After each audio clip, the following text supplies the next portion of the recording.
All right, let me get something out of the way right away. These hearings are tough. They're hard to win, and the DOL will readily tell you just that. In fact, it's all searchable information. Truth is, the majority of people lose these hearings, which sounds really negative, but it's also true, and we want to get that out of the way and be transparent as much as possible. However, the way I look at it is this. You have no chance if you do not request a hearing, and you have a chance if you do. So really, as with most things in life, it comes down to money. These hearings are not cheap. It'll cost you $375. Now, there are times when requesting a hearing does not make sense, and that sometimes comes down to the facts of your case and your financial situation.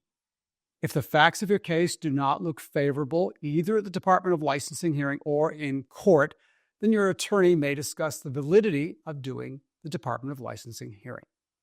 Collectively, you might decide it's not worth it, but this discussion should be had with your lawyer. The second reason you might not want to do the Department of Licensing hearing is if you're seriously considering doing a deferred prosecution. If you do a deferred prosecution, you can save your license from suspension unless you refused a breath or blood test. However, if you gave a breath test, then you can save your license by filing an intent to seek deferred prosecution within 30 days of the date of your arrest. The deferred option will not, however, save a CDL. Finally, the Department of Licensing hearing might not make sense if the $375 is not financially possible. If that's the case, you can file the request for a DUI DOL hearing and file a fee waiver.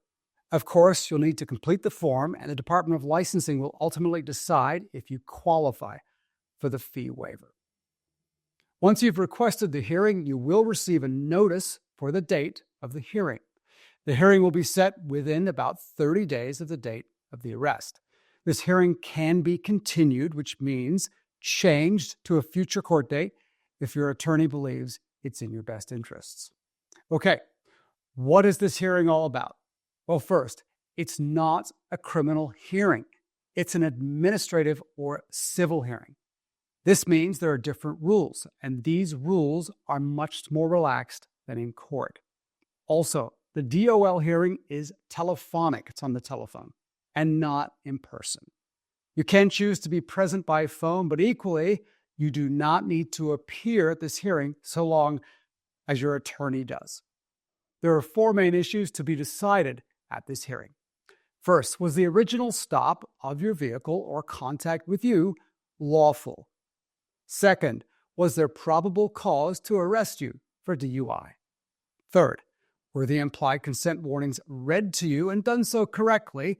And finally, was the breath or blood test valid, or was the refusal of the breath or blood test valid?